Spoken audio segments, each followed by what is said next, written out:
Oi, tudo bem? Graça e paz. Que bom estar com você. Estamos de volta com mais uma mensagem especial aqui no canal. Eu estava lendo esses dias uma mensagem, um devocional do pastor Paulo Júnior, e a palavra que ele traz nesse devocional falou muito ao meu coração e eu gostaria de compartilhar com você. Mensagens Desperdiçadas é o título do devocional e me inspirou a trazer a mensagem de hoje. Vamos ler a palavra de Deus? Eclesiastes 8:11. Diz assim a palavra do Senhor: Porquanto não se executa logo o juízo sobre a má obra, por isso o coração dos filhos dos homens está inteiramente disposto para fazer o mal.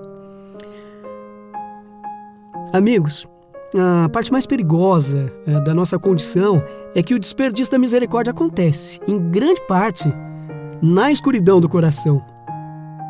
O profeta Jeremias já alertava: enganoso é o coração mais do que todas as coisas e desesperadamente corrupto. Quem o conhecerá? Jeremias 17:9. E você se convence de que está seguro, mas está apenas dançando à beira do precipício. Como então você pode saber se está desperdiçando a longanimidade de Deus? 3 sinais do desperdício da misericórdia. Primeiro sinal: a relatividade da culpa.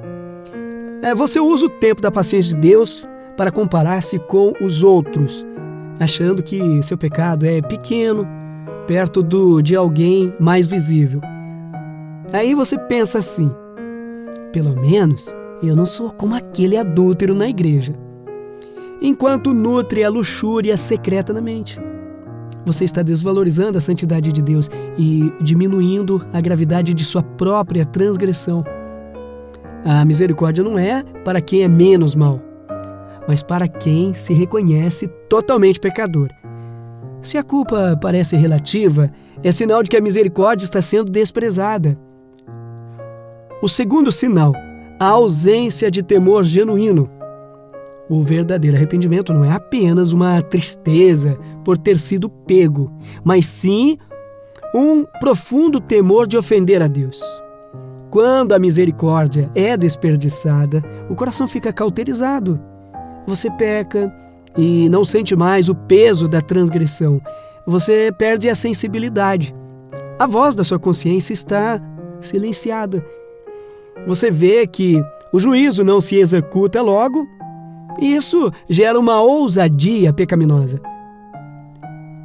Se você peca com facilidade, sem que o Espírito Santo lhe cause um arrepio de temor, você está trocando o tesouro da paciência divina por um momento fugaz de prazer. O terceiro sinal: o hábito da justificação própria. O pecador que desperdiça a misericórdia é aquele que sempre encontra uma desculpa para o seu erro. Eu mereço isso. É só uma vez. Ninguém está vendo. A justificação própria é o veneno mais sutil, pois transforma o dom da misericórdia em um direito. Você não implora mais pelo perdão. Você o exige ou o assume como garantido. Você exige perdão de Deus, como se você mandasse, como se você tivesse no controle. Você não se sente mais culpado. Você não busca a mudança. Você apenas gerencia a culpa. A graça ativa. Como responder à longanimidade de Deus? Bom, se você identificou um desses sinais em sua vida, meu irmão, a situação é gravíssima. Mas a resposta é gloriosa. Deus ainda está esperando por você. O mesmo atributo que você tem usado como um incentivo ao pecado é o que agora o chama de volta: a misericórdia. A resposta não é tentar ser bom por conta própria. Isso é legalismo. A resposta é render-se à graça ativa de Deus, que se manifesta em Cristo. Amados irmãos e irmãs, a palavra de Deus, inerrante e infalível, nos confronta hoje com uma das realidades mais desconcertantes da experiência humana: a aparente demora na execução do juízo divino.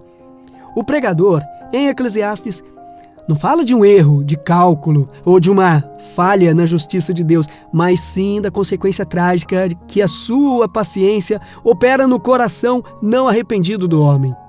O livro de Hebreus, com clareza cristalina, nos assegura: toda transgressão e desobediência recebeu justa retribuição.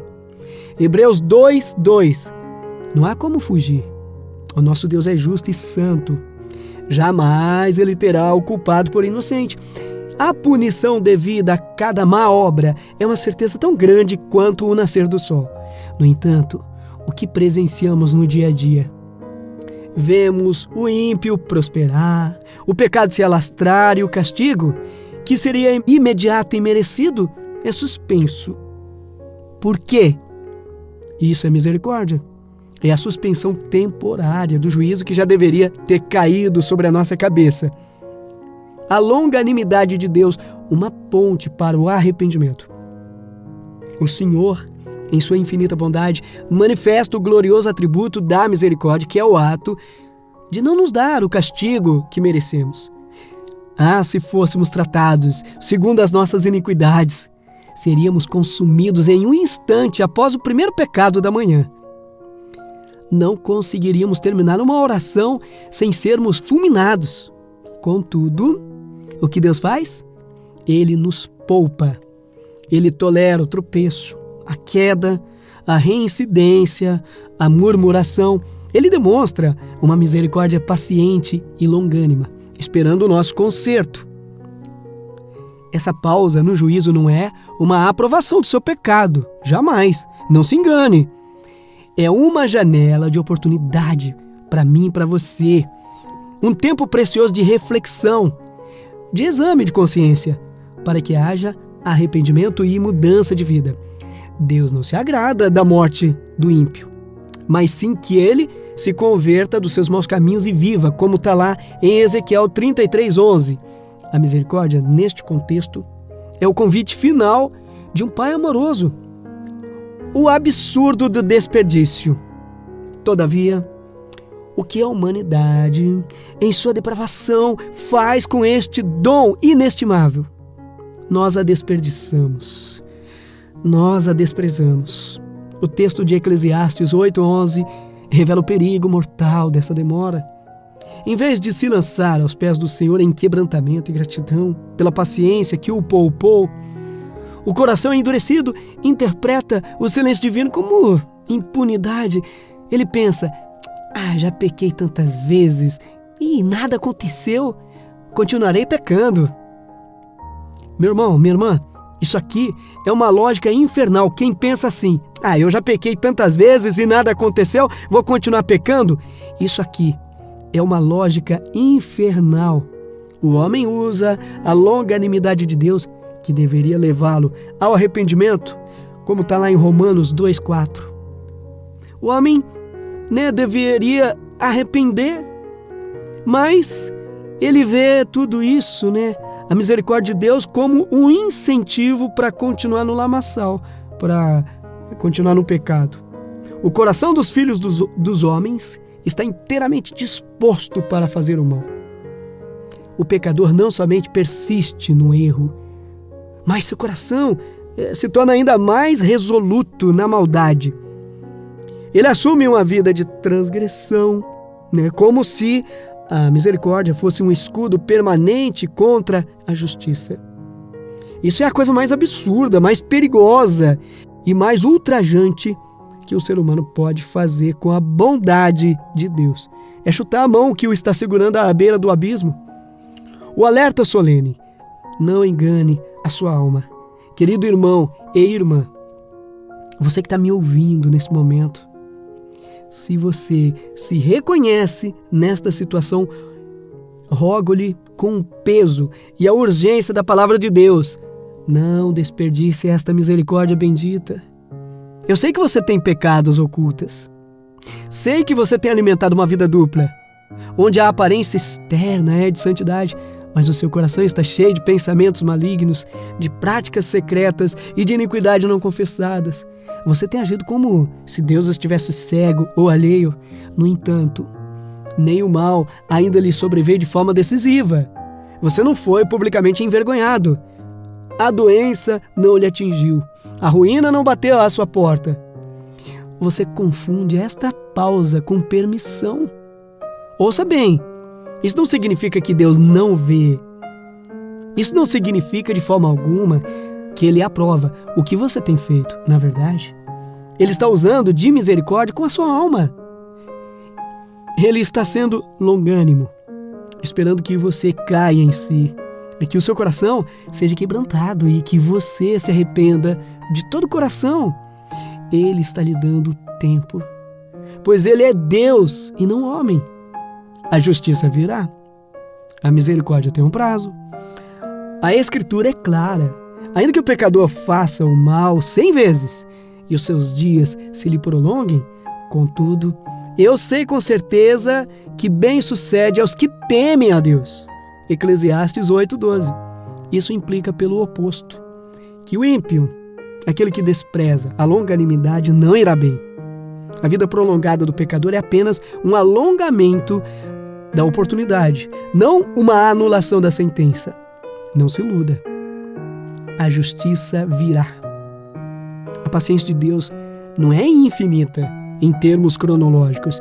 É um tempo determinado para a sua glória e para a salvação do seu povo. Se você insiste no erro, se você endurece o seu coração, esteja preparado para as consequências terríveis e inevitáveis. Um Deus justo não deixará de aplicar a sua justiça. Pela última vez, rogo-lhe, não desperdice essa graciosa misericórdia. Ela é o único e momentâneo refúgio que eu e você temos. O exame solene. Pare de fugir do espelho da palavra. Não se contente com orações apressadas ou leituras superficiais. Sente-se diante de Deus e com a Bíblia aberta e o coração humilhado, peça ao Espírito Santo que revele o pecado em suas raízes mais profundas. Confesse o nome exato do seu pecado. Diga a Deus em voz alta: eu mereci o castigo, mas tu foste misericordioso. O abandono radical. O verdadeiro arrependimento não é só confissão, é abandono. Abandono radical. Se é um hábito secreto, uma fonte de tentação, por exemplo, um site, um relacionamento, um ambiente, então você deve cortar isso radicalmente. Aquilo que te faz pecar, abandone isso radicalmente. Jesus disse: se o teu olho direito te faz tropeçar, arranca-o e lança-o fora. Mateus 5:29. A misericórdia de Deus é desperdiçada quando você confessa o pecado no domingo, mas o planeja para a segunda-feira. Abandone o mal. O clamor pelo sangue. Não tente pagar por seu pecado. A dívida já foi paga na cruz. A única forma de receber a misericórdia não merecida é confiar no mérito total de Jesus Cristo. Essa é a solução. Corra para o sangue perdoador. Ele é suficiente para lavar, purificar e restaurar. Lembre-se, a misericórdia é a razão pela qual você não está no inferno. E a graça é o motivo pelo qual você pode estar no céu. Eu vou repetir. A misericórdia é a razão pela qual você não está no inferno e a graça é o motivo pelo qual você pode estar no céu. Abandone agora mesmo esses pecados. Confesse-os a Deus. Rasgue o seu coração, receba o perdão completo, a restauração divina e a nova vida que só é possível em Jesus Cristo. Aquele que levou o juízo em nosso lugar na cruz. Confiando sempre no Salvador, confiando sempre em Jesus Cristo. Corra para Cristo, antes que a paciência de Deus chegue ao fim e a cortina do juízo se feche sobre a sua vida. Essa mensagem falou com você? Essa mensagem foi importante? Curta, comente e compartilhe. Ainda não é inscrito no canal? Se inscreva para mais mensagens como esta. E que Deus abençoe a todos. Até o nosso próximo encontro, se assim for da vontade de Deus. Amém?